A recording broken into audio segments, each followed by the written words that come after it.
Après avoir fabriqué les panneaux acoustiques décoratifs, j'ai fabriqué moi-même le mobilier du bureau. On regarde ça. Pour avoir une bonne idée de ce que je voulais faire comme aménagement et comme mobilier dans le bureau, j'ai dessiné tout ça dans Fusion 360. Les panneaux acoustiques décoratifs sont fabriqués, j'ai fait une vidéo à cet effet. Je m'attaque maintenant au mobilier. J'ai 11 cabinets à fabriquer. Les cabinets du bas auront des portes en frêne finies noires. L'intérieur des cabinets est fait avec la mélamine blanche. Je débute donc par faire une belle coupe sur la mélamine des 4 longueurs de tablette de 24 pouces de large où j'ai besoin d'une bande de champ noire. Ensuite, je me découpe des lisières de 11/16e dans du frame d'1/8 de pouce d'épais. Je colle ces bandes de champ simplement avec de la colle et du ruban à peinture pour maintenir la pression de la bande de champ sur la tablette de mélamine. Une fois que c'est sec, j'enlève les rubans à peinture qui retenaient la bande de champ.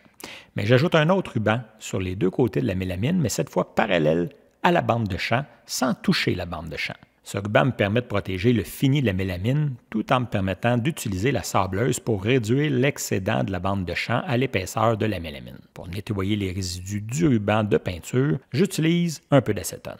Comme j'ai dessiné tout le mobilier dans un logiciel de dessin, je suis en mesure d'exporter ça vers un logiciel de planification des coupes. J'utilise Cotlist qui me permet de produire des documents de coupe dont j'ai besoin. Ça limite les pertes de matériaux et ça me permet d'être un peu plus productif. En suivant le plan de coupe, je coupe toutes mes tablettes à la largeur nécessaire. En les coupant toutes au même moment, je suis certain que tous les morceaux devant avoir la même largeur auront exactement la même largeur. Ensuite, sur la crosscut sled, je coupe tous les morceaux qui auront la même longueur au même moment, pour la même raison, être certain qu'ils sont tous bien exactement de la même longueur. Je profite du fait que mes morceaux sont coupés, mais pas encore assemblés pour faire la finition de mes bandes de champ. Ce sera le même noir que mes panneaux acoustiques décoratifs et que mes futures portes pour ces meubles. J'ai donc appliqué du Precolor Easy de Rubio Monocoat de couleur noire intense, en ayant pris soin de mettre un ruban à peinture sur la mélamine pour limiter les débordements. Le lendemain, je suis prêt à appliquer l'huile de finition. Rubio Monocoat Charcoal. 3 parties d'huile pour une partie d'accélérateur. J'en applique sur mes bandes de champ en laissant pénétrer pendant 10 minutes. Et j'essuie l'excédent et je polis le tout. Mais des bandes de champ, j'en ai aussi pour les cabinets du haut qui seront blancs. Alors, avec un fer à repasser du millénaire passé, mais qui fonctionne encore très bien pour coller les bandes de champ et une feuille de papier pour protéger la bande de champ, je colle ces bandes de champ. Ensuite, avec un ciseau à bois bien affûté, j'enlève ce qui dépasse et je donne un petit coup de papier sablé pour être bien certain que la bande de champ ne soit pas accrochante. Je vais faire l'assemblage des cabinets avec des vis pour panneaux de particules.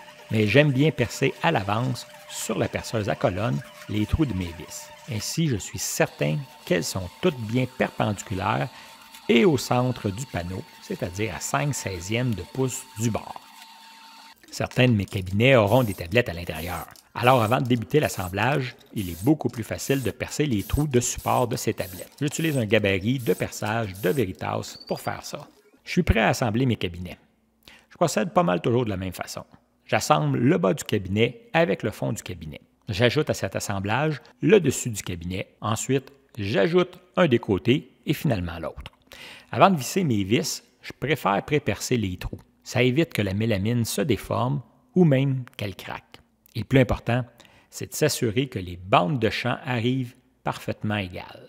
Le bureau est séparé en 2 espaces de travail par un meuble de la hauteur d'une table. L'assemblage des 4 cabinets sous cette table nous permet d'avoir des tiroirs et un espace de rangement. Comme dessus, je réutilise un dessus de table d'acacia qu'on a utilisé temporairement quand nous avons emménagé dans la maison. Au mur, au-dessus des panneaux acoustiques décoratifs, on a une série de cabinets de 16 pouces de haut. Avant de débuter l'installation des cabinets au mur, je m'assure de repérer les montants de bois derrière le panneau de gypse. Et sur un ruban à peinture, j'indique toutes les positions de ces montants. On débute l'installation par le cabinet du centre, que je veux aligner avec le panneau acoustique du centre. Je m'assure qu'il est bien de niveau. Généralement, dans les coins, le gypse est un petit peu plus épais à cause du composé à joint. Et c'est le cas ici. Alors, je compense avec un petit morceau de bardeau derrière en bas. Ensuite, j'installe les autres cabinets de la même façon. À gauche et à droite de la table centrale, on aura 2 bureaux de travail. Comme dessus, pour ces bureaux de travail ajustables en hauteur, on a choisi d'arrimer ça avec le dessus de la table centrale. J'ai donc acheté 2 dessus de table d'acacia que je coupe à 24 pouces de large. Comme les dessus de table ont des côtés live edge, j'ai pas trop de références pour faire ma coupe. Et je ne peux pas faire ça sur le banti. Alors, en me fiant aux joints des lattes d'acacia et avec un équerre, j'indique l'endroit de la coupe sur des rubans à peinture jaune. Et je coupe ça de largeur avec la track saw. Et pour la longueur, en me guidant sur l'autre côté et en validant que c'est bien d'équerre, je coupe de longueur, encore une fois, avec la track saw. Assemblage du bureau de gauche. Je débute dans l'atelier par positionner la tablette pour le clavier en positionnant le petit cabinet pour entreposer l'ordinateur du côté gauche. Ensuite, j'amène tout ça dans le bureau et j'enlève le dessus temporaire que j'avais installé sur les pattes motorisées du bureau. Du côté droit du bureau, je distance la patte du bord du bureau pour laisser l'espace nécessaire à l'ouverture des portes de l'espace de rangement que j'ai fait sous la table. Ensuite, j'installe la barre de connexion électrique et puis le support de moniteur et les moniteurs. J'essaie de disposer le câblage de manière à ce qu'il soit le moins visible possible.